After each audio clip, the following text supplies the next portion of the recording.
Mr. Smith. Mrs. Wilbury.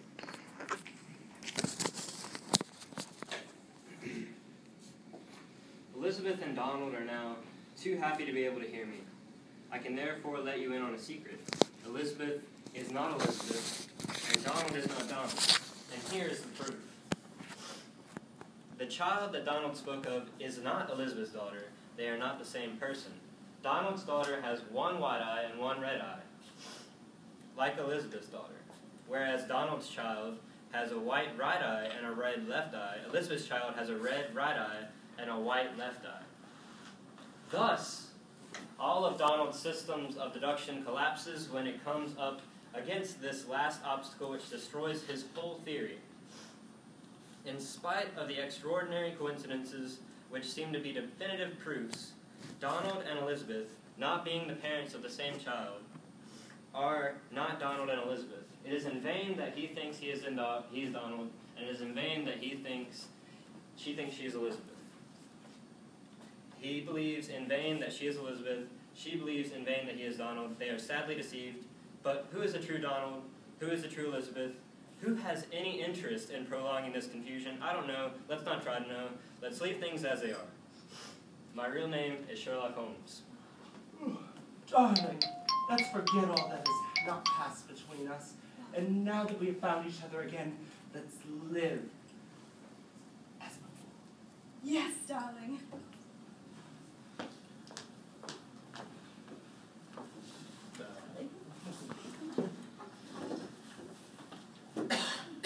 Good evening, dear friends. Please forgive us for having made you wait so long. We thought that we should extend you the courtesy to which you are entitled, and as soon as we learned that you were as soon as we learned that you gave us the pleasure of joining us this evening, we hurried to dress for the occasion. We've had nothing to eat all day. We've been waiting for you for 4 hours, and why have you come so late?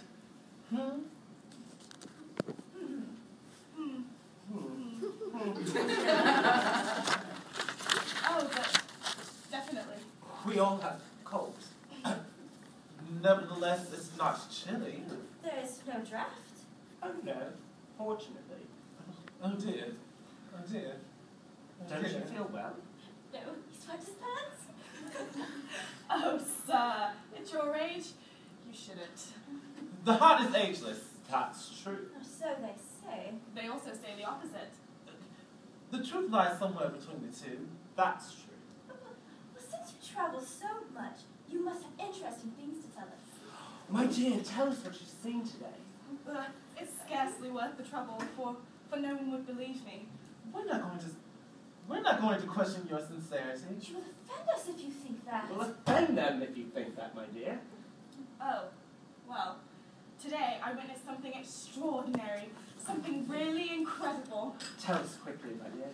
Oh, this is going to be amusing. So was less. Well, today I went shopping to buy some vegetables, which are getting to be dearer and dearer. Where is it all going to end? You shouldn't interrupt, my dear.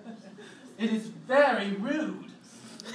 Well, today, in the street near a cafe, I saw a man, properly dressed, about 50 years old, or not even that, who... What? What? Don't interrupt, dear. You're disgusting. You who interrupts the first ball. What was this man doing? Well, I'm sure you'll say that I'm making it all up, but he was down on one knee, and he was bent over. Oh! Yes, bent over. Not possible. Yes, bent over. I went near him to see what he was doing. And? He was tying his shoelace, which had become undone. Fantastic! If someone else had told me this, I'd not believe it. Why not? One sees things even more extraordinary every day when one walks around. For instance, today in the underground, I myself saw a man quietly sitting and reading a newspaper. Oh, what a character. Perhaps it was the same man. Goodness, someone's ringing. There must be someone there. I'll go and see. No one's there. I'm going to give you another example. Goodness, someone is ringing. There must be someone there. I'll go and see. No one. Once again, no one's there. You were saying that you were going to give us another example? Oh, yes. When I was... Goodness, someone is ringing. Well, I'm not opening that door again. Yes, but there's someone there. Well, the first time there was no one there. The second time there was no one there. Why do you think that someone is there now? Because someone has rung. That's no reason. What? When one hears the doorbell ring, that means someone is at the door ringing to have the door be opened. Not always. You've just seen otherwise. In most cases, yes. As for me, when I go to visit someone, I ring in order to be admitted. I think that everyone does the same thing, and that each time someone rings, there's someone there. That is true in theory, but in reality things happen differently. You've just witnessed otherwise. Your wife is right. You women always stand up for each other. Well, I'll go and see. You cannot say that I'm obstinate, but as you see, there's no one there. See? No one's there. Oh, these men who think they're always right, we're always wrong. Goodness, there's someone ringing. There must be someone there. Don't send me to open the door again. You've seen that it was useless. Experience teaches us that when one hears the doorbell ring, it's because no one is there. Never. That's not entirely accurate. In fact, it is false.